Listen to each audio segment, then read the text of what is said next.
Honao aminareo any ry havana ny fahasoavany Jesoa Kristy tombontsika. Amen. Mahatsiaro ny fanekeny Andriamanitra. Mahatsiaro ny fanekeny Andriamanitra. Hitantsika atao amin'ny Eksodosy toko 9, ny andininy 2 hatramin'ny andininy 9. Vakitsika amin'ny anaran'ny Tompo manao hoe: ary Andriamanitra niteny tamin'i Mosesy ka nanao hoe: izaho no Jehova. Ary tamin'ny anarako hoe: Andriamanitra tsy toa no nisehoko tamin'ny Abrahama sy Isaka ary Jakoba. Fa ny anarako hoe: Jehova tsy mbola nahafantarany ahy. Ary naoriko tamiko ny fanekeko, anomezako azy ny tany Kanana, dia ny tany fivahininy izay efa nivahiny any. Ary koa izao efa nandre ny fitarainany zanak'Israely izay ampanompony ny Egyptiana, ka dia tsaroko ny fanekeko. Koa izao no koa lazao amin'ny zanak'Israely hoe: izao no Jehova, ary tondra anareo hivoaka ho afaka amin'ny fanompona mafy ampanaoviny ny Egyptiana anareo aho, ka nafaka anareo amin'ny fanompona azy. Ary sandry ahinditra sy fitsarana lehibe no amonjeko anareo. Dia alaiko ho ahy anareo ho oloko, ary ho Andriamanitrareo aho, dia ho fantatrareo fa izaho no Jehova Andriamanitrareo, izay mitondra anareo mivoaka ho afaka amin'ny fanompona mafy ampanaoviny ny Egyptiana anareo. Ary izaho ampiditra anareo any amin'ny tany izay nananganako tanana omenany Abrahama sy Isaka ary Jakoba, dia omeko olovanareo zany. Izaho no Jehova. Ray masina, manamasinana ahy amin'ny fahamarinana, ny teninao no fahamarinana. Amen. Mahatsiaro ny fanekeny Andriamanitra.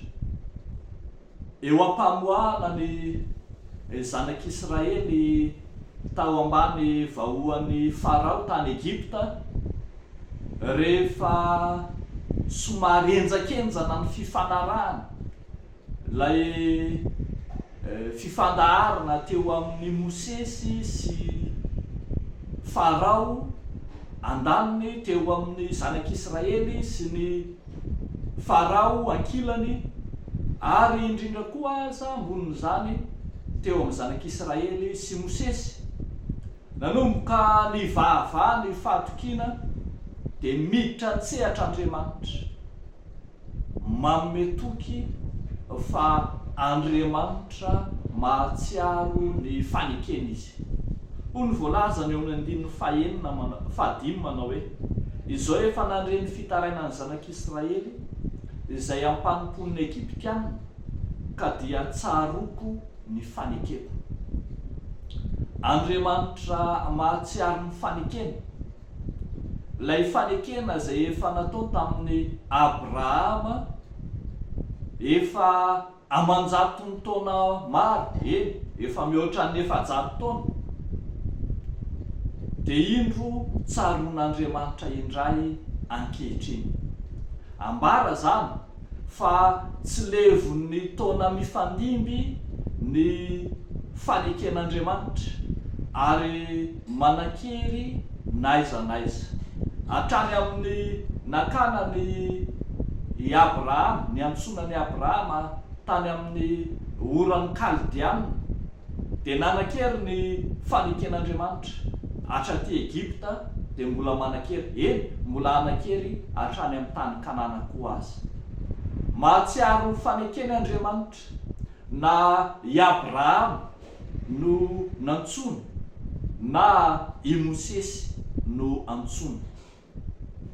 Tena asehon'Andriamanitra fa ny tany sy ny toerana misy ny zanak'Israely no mety miovaova, ny vanim-potoana no mety mifindra, fa ny faneken'izy Andriamanitra kosa dia mitoetra maharitra mandrakizay. Arak'izany dia ampanantenan'Andriamanitra ireto vahoaka ireto ny zavatra efa nampanantenany any Abrahama fa izay, ka na de to goavana aza i Farao, na de to mandondona aza ny fanjakazakany sy ny heriny, na de mafy aza ny fanompona, satria tena no amafisin'ny Farao mafy mihitsy ny fanompona teto, tsy nomena mololo izy ireo, nefa ny isan'ny briky ny takina tamin'ny isan'andro tsy novaina.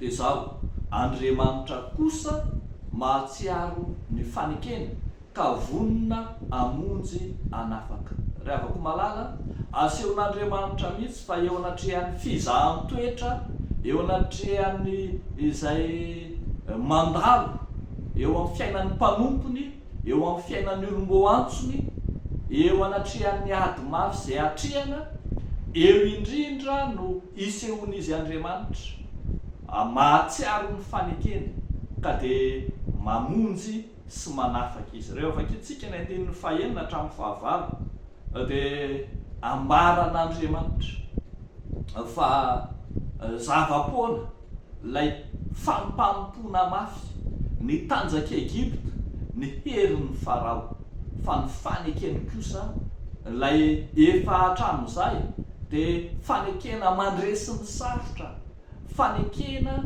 izay manafaka eo anatrehan'ny fampampona mafy.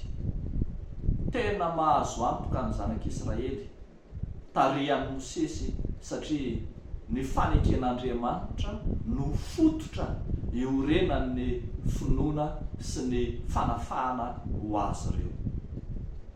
Rehavako malala ao amin'ny tompo, io Andriamanitra mahatsiaro ny fanekena io de Andriamanitra manavao ny fanekeny mandrakariva amintsika, ary de nitanterahany tao amin'i Jesosy Kristy zanany koa aza izany, lay fanekena vaovao mitondra fanavotana, mitondra famelan-keloka, mitondra fanafahana ho antsika.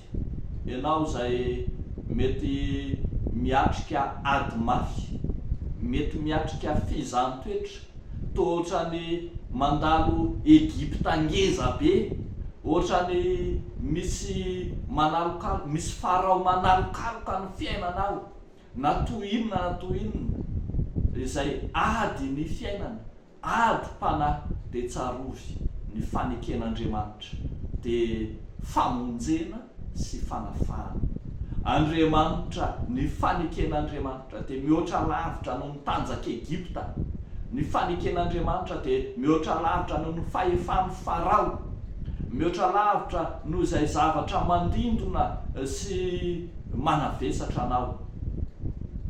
Te ametoky anao ny tenin'Andriamanitra, fa le Andriamanitra hitantsika eto, le Andriamanitra mampahalala ny anarany, Andriamanitra mampahafantatra ny anarany, izao ny Jehova, ary miverina imbetsany farafahakeliny 4 eto amin'ny Timofonay ity, ny teny hoe izao ny Jehova, Andriamanitra feno, lay maizy azy an'Andriamanitra mihitsy no miteny, mampahafantatra ny anarany ary mahatsiaro ny fanekena. Isika koa ry havako malala, ahatsiaro mandrakariva ny fanekena zay efa nataontsika teo anatrehan'Andriamanitra.